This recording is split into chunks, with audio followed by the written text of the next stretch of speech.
Okay guys, welcome sa panibagong video. I am Jamich and dumating na yung ating in-order na rim na ikakabit natin sa ating Honda CRF 150L. Co-convert natin siya sa Supermoto. At ganun din, dumating na rin yung ating gulong na gagamitin. So guys, ito yung Corsa R26. Ayan. So 130 yung lapad niya. Ito. Yan. So 130, 70, 17. And then ito yung para sa likuran natin. At ito naman yung 180, 17. So itong dalawang ito ay kakabit natin dito sa rim na to. So first, unboxing muna natin to. And then, by the way, itong gulong na to, guys, meron siyang 6 years warranty. So, simulan ng date of purchase, kung kailan mo siya binili, magbilang ka ng 6 na taon, covered yun ng warranty. So, syempre, meron terms and condition doon, like normal wear and tear, or kung saan mo ginamit yung motor. At babalidate yun kung pasok ka sa warranty. So, 6 years warranty. Hindi na masama, no? So panalong-panalo tayo dito mga riders sa Corsa Motorcycle Tires. So check nyo yung official Facebook page ng Corsa and din kanilang website para makita nyo doon yung listahan ng 6 years warranty. At yun, huwag natin patagalin guys, buksan na natin yung itong box na to.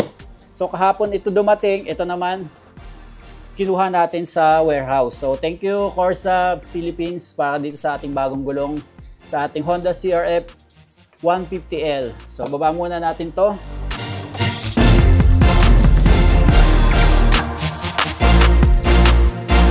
So, shout out kay Manoy66. So, meron siyang Facebook page at meron din siyang YouTube channel. Check nyo. At dahil doon natin ito binili itong rim na to, doon natin pinagawa. So, ang presyo nito is 18,000. At yung technical knowledge niya, actually ang almost binayaran natin dahil siya na yung nag-assemble nitong rim na to. And then, yun, shout out kay Sir Manoy ng Cebu City. Actually, pagdating sa mga enduro or mga pang-trail na motor, mas nangunguna ang Visayas at Mindanao pagdating sa mga ganito. Mas marami silang motor ng enduro, gaya nitong motor na to. So, mas kabisado nila yung gagawin, yung mga parts na ikakabit, yung mga rayo. So, napakadaming dapat i-consider. Anyway, buksan natin para makita nyo kung ano yung sinasabi ko. So, umabot ng 20,000 pesos to. Kasi binayaran natin yung shipping, almost 2,000 or 2,000 pesos. So, pinadala ko lang yung bayad and then shinip niya to after siguro mga 3 days lang. Pinaship na niya.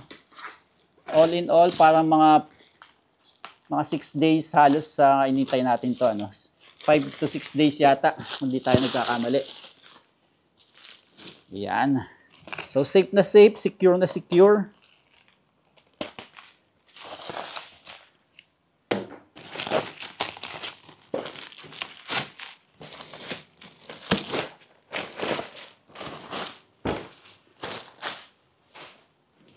Yun Supermoto. Excited na ako. So papakabit natin siya maya-maya. Hanap tayo ng vulcanizing shop na mayroong machine para hindi agad magasgas yung ating rim. So alloy din to guys. Kulay black din siya. Gusto ko kasi same color ng stock natin. Ayan. So, baliktarin natin para mas madaling buksan.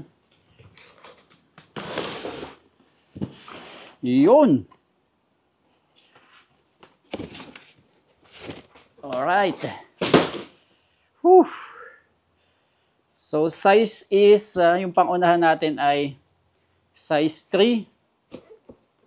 Size 3 by 17. And then yung panlikod natin ay 3.5 by 17. So hindi ko na siya masyadong nilapadan ayoko nang masyadong malapad kasi unang-una, babagal yung motor, maapektuhan yung handling, and then lalakas sa gas. So, kung gusto ko ng malapad na gulong, ito na lang gamitin nating MT-07 ko. Naka 180 ang likod, 120 yung harap. So, unahin natin guys yung mas maliit, mas magaan. Itong 3x17. No?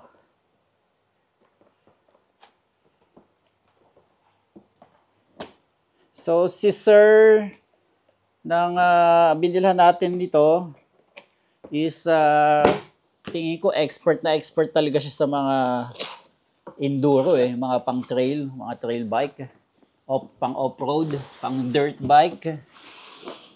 Yan. Yun. Wow, nice. Nice, grabe, ang ganda. Woo. Ganda niya.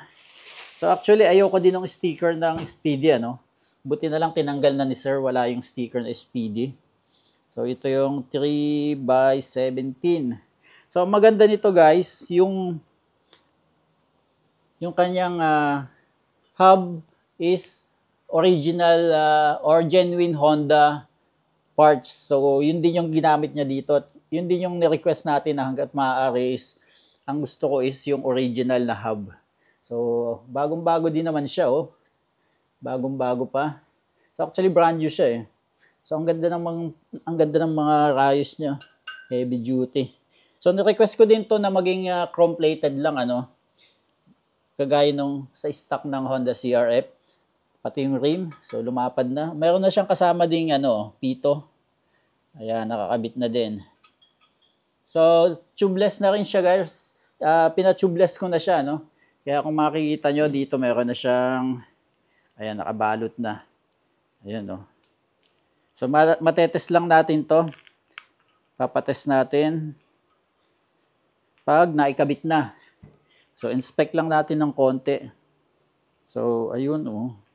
So, mayroong mga silicone na yung mga ano niya. Yan. So, lapat na lapat naman yung... So, bukod sa silicone, meron din siyang duct tape na nilagay. Ito guys, oh. Kulay brown.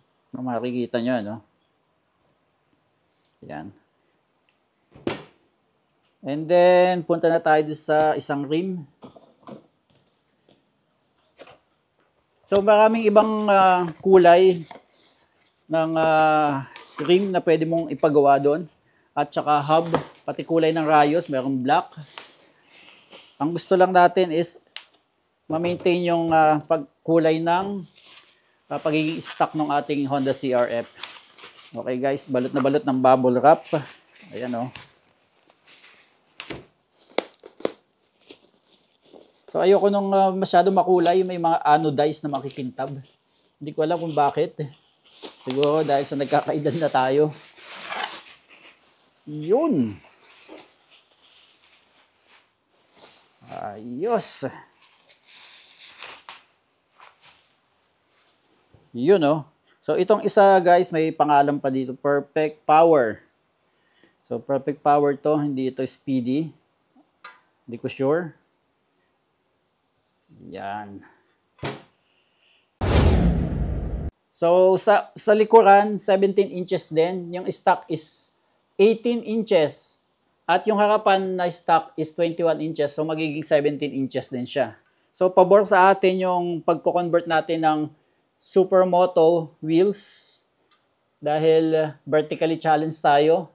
Super tip to ako dito sa motor na to, pero kapag naikabit natin itong 17 inches, bababa ng konti yung motor. Siguro mga 2 inches siguro. Hindi ko sure, pero malalaman natin pag naikabit na natin to. So let's go, dalhin na natin ito sa vulcanizing shop para mailagay na yung ating gulong. Alright?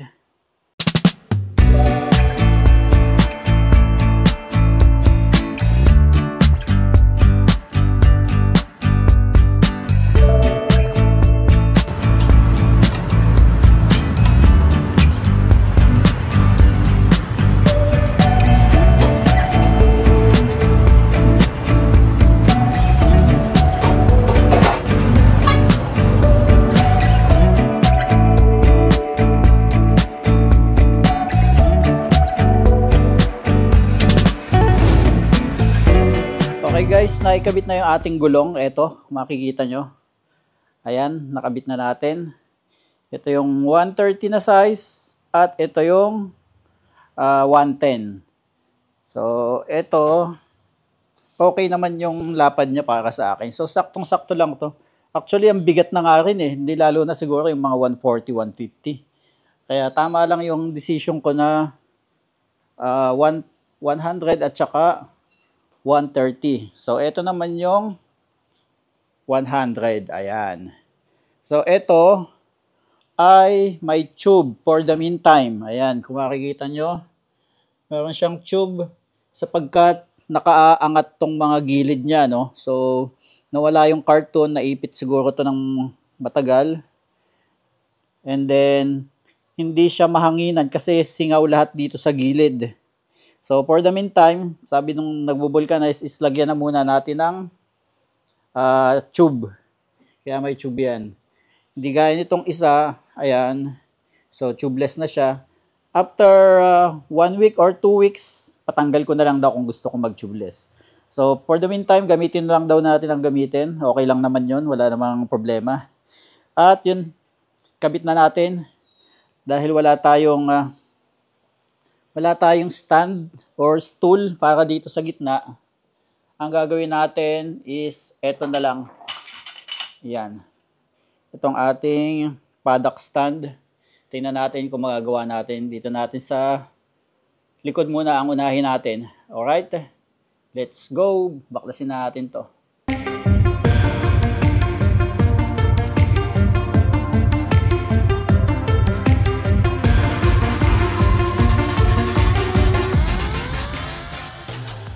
So, sa pagbabalik, reverse lang natin.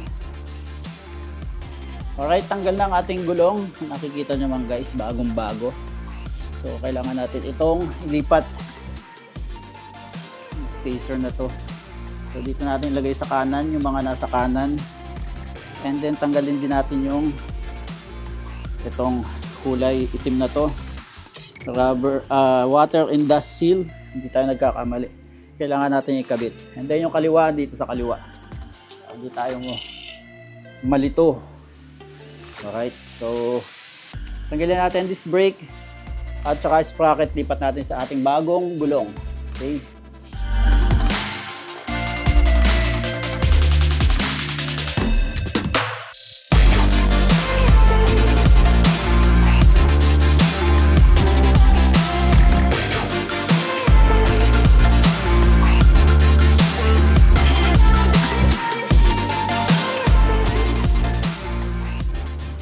So ito yung sumasabit dito sa ating spoke.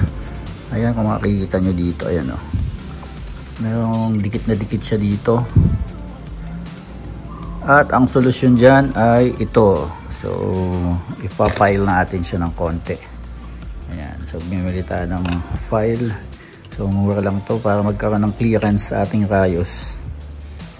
At isa na natin kasi hindi natin matatapos to. So ito na yung ating caliper ngayon. Ayan, kuminis siya ng konti at nagnipis na ng konti. Ayan. So ginamitan ko siya nitong file at saka grinder. Ayan, para mapabilis yung ating trabaho, ano. So binili ko pa to sa Inco. Ayan yung brand niya, Inco. So sana wala nang sabit to. Malalaman natin mamaya pag kinabit natin. Alright.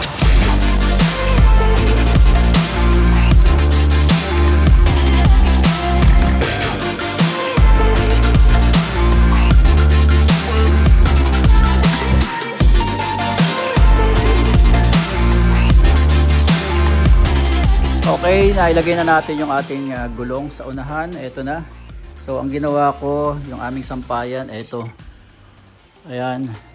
Tapos may tali doon, 3 tali yan, tanggal ko na yung 2. At eto na yung ating gulong.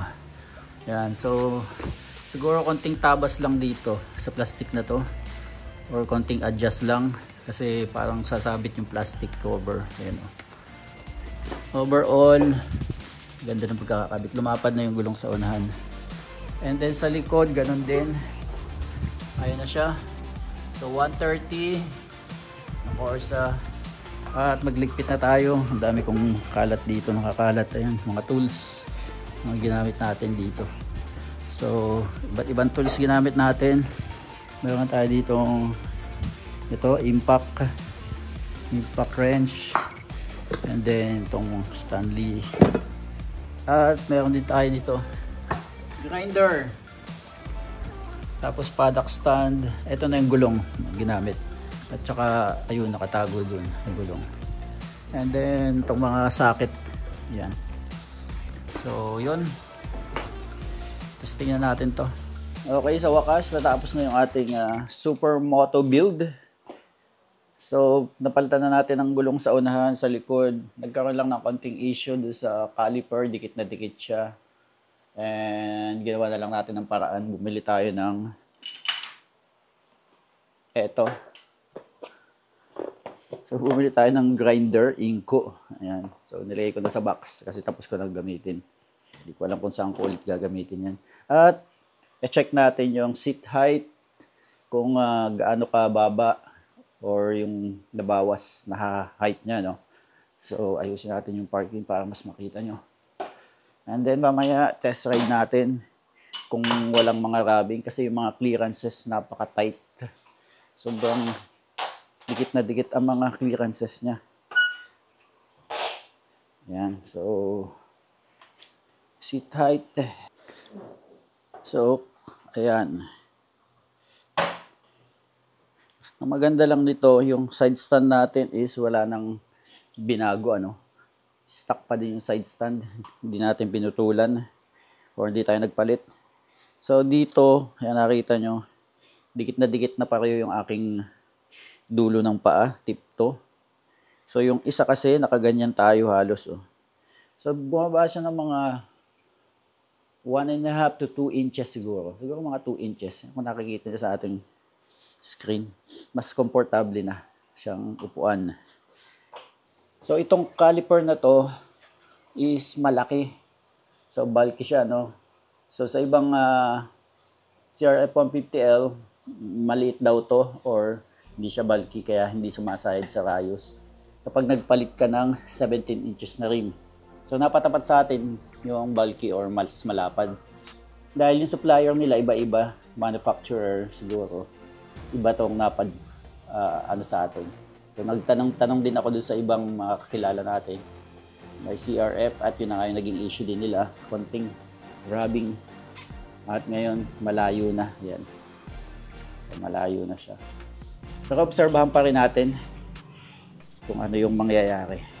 At yun na nga guys, thank you for watching. Actually, inabot tayo ng kinabukasan pa para tuluyang matapos to. At naging 2 days natin siyang ginawa. So DIY. Pero syempre, hindi natin DIY yun. In order lang natin. And then tayo na lang yung nagkabit. Alright. Yan na. Naghihintay ng adventure ang ating CRF 150L. So ayun yung ating pinagpalitan. Thank you for watching.